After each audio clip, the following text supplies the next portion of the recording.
Bonjour à tous, on va faire une nouvelle vidéo portant sur la programmation parallèle. Notamment, je vais expliquer premièrement euh, comment j'ai écrit le code, mais avant de l'expliquer, je vais d'abord présenter la commande pour qu'on puisse voir le résultat et puis je vais revenir expliquer le code. On va taper rapidement le résultat. J'ai créé dans un programme que j'ai nommé Pro Parallèle et c'est là-bas qu'il se trouvent les fichiers. Premièrement, le premier programme fait la somme de 5 produits, fait la somme de 5 nombres entiers ou réels. Et là, on fait rapidement en utilisant la bibliothèque MPI. La bibliothèque MPI. Là, on va taper ça rapidement. Et là, je vais taper ici MPI. Je vais taper là MPI RON. Bon, je vais d'abord aller dans le dossier bureau pro parallèle pro parallèle du bureau pro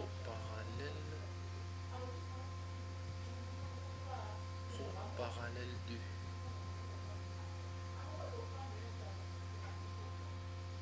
Voilà. On est déjà dans Pro parallèle de bon. On va exécuter rapidement le code. Le code qu'on va exécuter, c'est ceci. On va exécuter ceci. On va utiliser MPICC Pro parallèle de-O Pro parallèle C qui est l'objet l'exécutable. On l'exécute. Voilà. Et là, on va mettre ceci. MPI run ou MPI exec. Voilà, on va mettre "-n", on met le nombre de processeurs 4. Bon, je vais mettre 3 processeurs, 3 processus. Et là, je vais mettre le nombre de je vais mettre l'objet qui va être exécuté en l'aile de C. Et voilà le résultat. Le résultat est simple à voir. Vous allez constater que le programme que j'avais fait dans la vidéo précédente permettait d'entrer un nombre. Et là, vous allez constater que ça initialise directement le nombre. Donc, ça initialise le nombre à 0. Donc, le programme donc, va exécuter cela. Bon, le programme va initialiser, mais on va voir en profondeur comment ça se passe. Entrer un nombre entier, la somme est 0. Entrer la somme est 0 et tout, on constate que la somme est 0 et là on constate donc que ça a initialisé 0. Bon, pour expliquer cela, j'ai utilisé MPI. Là, on va entrer dans le code pour voir comment j'ai utilisé le programme, n'est-ce pas? On va entrer rapidement pour voir, puisque vous avez constaté qu'en réalité ça donne 0 partout. Et là, on va entrer rapidement pour qu'on puisse voir cela. Et voici le programme.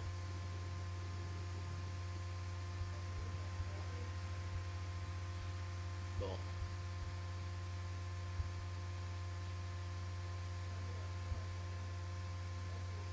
Voici donc le programme qui permet de calculer, on va dire, qui permet de calculer la somme de 5 entiers.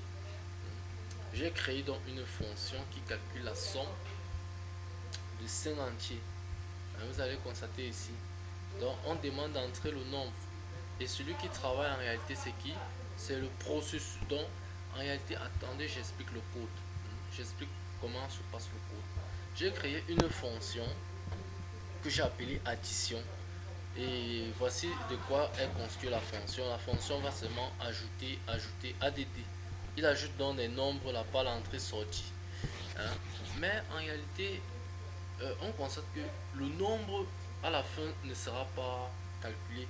Ça va directement mettre les résultats à 0, 0.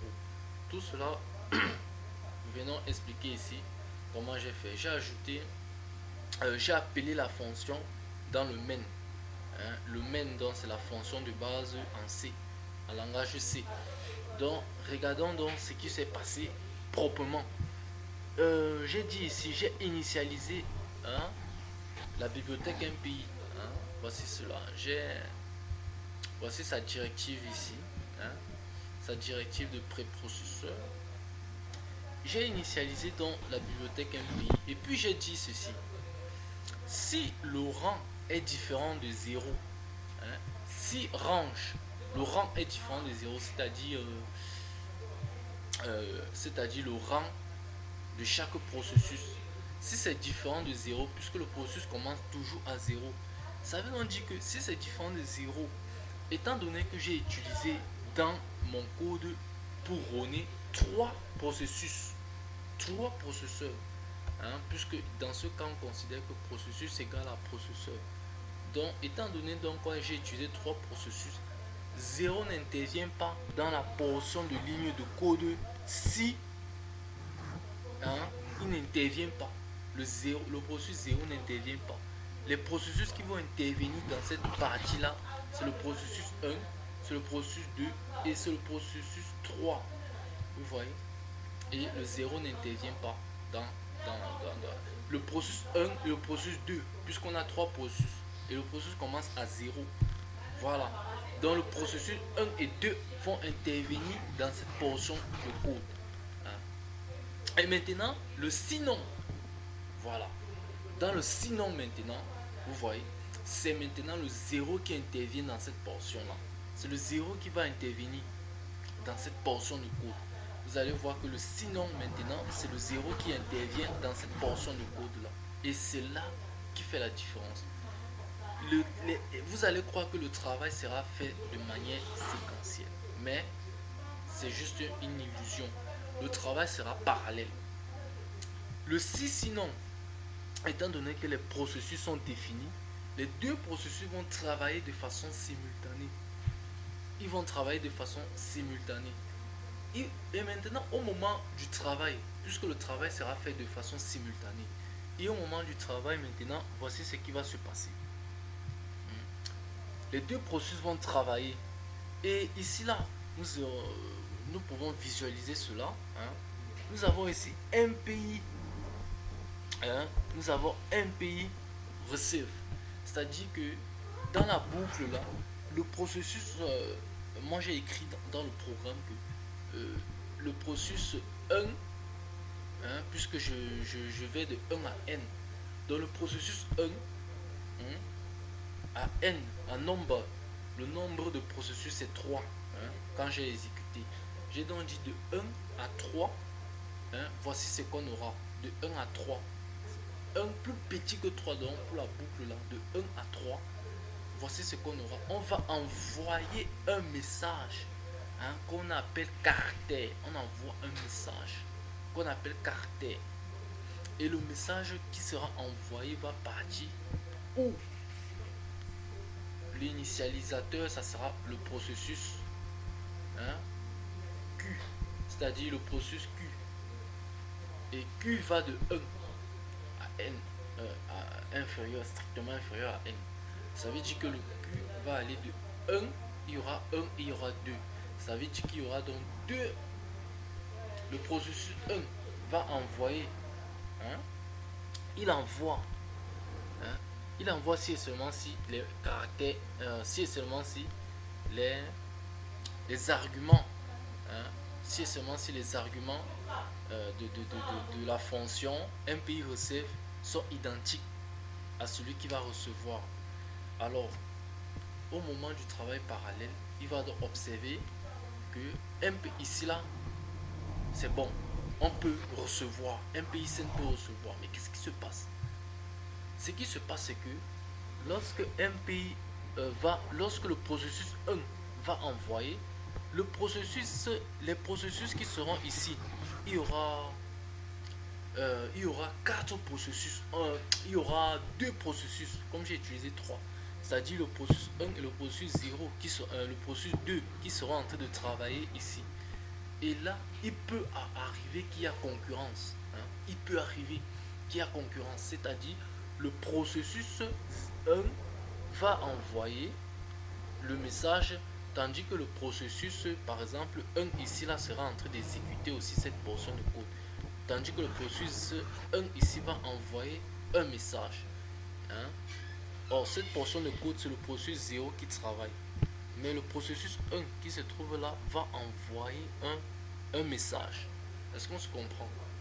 Il va envoyer un message. Donc le processus 1 va envoyer un message. Alors, il est possible donc que le processus 0 hein, qui a stocké le message ici sous forme de tableau, hein, il a stocké le message ici sous forme de tableau. Or, le processus ici est en train d'envoyer un message. Et lorsqu'il envoie donc le message, il constate donc qu'on a stocké les valeurs ici sous forme de tableau. Et qu'est-ce qu'il va faire? Il va donc afficher, hein, il va afficher donc suivant les processus 1 et 2. Il va afficher donc ce caractère là. Hein. Et puis lorsque il va afficher, il va constater qu'ici il y a un pays sain, c'est-à-dire un pays sain, il va créer donc une attente hein, pour dire que je suis en train quel est le processus qui doit recevoir, quel est le processus qui doit recevoir le message. Et c'est comme cela que le processus 0 va recevoir, puisque là c'est 0 le destinataire. Il va donc recevoir, le message. Vous voyez un peu, le processus 0 va recevoir le message qui sera envoyé donc par ces processus là. Il va donc recevoir le message. Cependant, on ne sait pas donc la concurrence peut arriver. Hein? La concurrence peut arriver. Est-ce que le processus 1 et 2 vont finalement exécuter le sprint hein, avant que le processus 0 quand il est en train de travailler et lorsqu'il lit le MPI receive avant d'envoyer au niveau du MPI send, il y a un peu de concurrence. On peut observer un peu de concurrence qui est en train de se passer. Hein? C'est pour cela que dans le code, on observe ce petit mécanisme-là. Donc, en réalité, on constate même que ce petit mécanisme, on le constate très facilement parce que, regardez, le processus commence à 0. Hein? Vous voyez comment ça affiche. Le processus commence à 0, c'est-à-dire ici. Donc, quand il est en train de travailler en parallèle, il a donc constaté, l'autre lui s'est mis en attente. Lui, il a lu le tableau, il n'a rien lu dans le tableau. Et celui-ci, lui, il a lu. Hein? Il a donc mis ici, le processus commence à 0. Vous voyez un peu ce qui se passe là. Et puis, le processus commence à 0. Et puis, il nous demande ici d'entrer un nombre. Hein? Vous voyez un peu. Le fait d'entrer un nombre se trouve où? Vous allez constater qu'il se trouve dans addition. Donc, vous voyez un peu cette concurrence là. Il se trouve donc dans addition, c'est-à-dire ici, hein, dans la fonction que j'ai définie en haut. Et vous allez voir, il nous demande d'entrer un nombre. Il nous demande d'entrer un nombre. Et là, hop, on sort de la boucle. Hein, on sort de la boucle. Hein, vous voyez, on sort de la boucle. On revient au processus 1. Hein, on revient au processus 1. Ça veut dire que le processus 2 était plus accessible, était le plus près pour le travail, pour commencer le travail. Et on revient au processus 1. Qu'est-ce que le processus 1 fait? On revient au processus 1. Hein? Lorsque on a fini, on sort de la boucle. Hein? On sort donc de la boucle. Qu'est-ce qui se passe? Ici, là, on lit ceci. Et puis, qu'est-ce qui se passe? On veut envoyer un paquet là. On envoie dans le paquet là. Et on a le processus 0. Le processus 1 qui est là. Qui est lu. Vous voyez un peu. Le processus 1 est lu. Et il lit hello world. Hello world c'est quoi? C'est celui-ci. Hein? Print hello world. Donc il y a donc on va dire concurrence entre les deux. Hein? Print hello world. Et puis print hello world, qu'est-ce qui se passe? Hein? print et hello world, qu'est-ce qui se passe? Vous allez constater que le processus fait un print hello world et puis il sort, hein. Il sort tout simplement.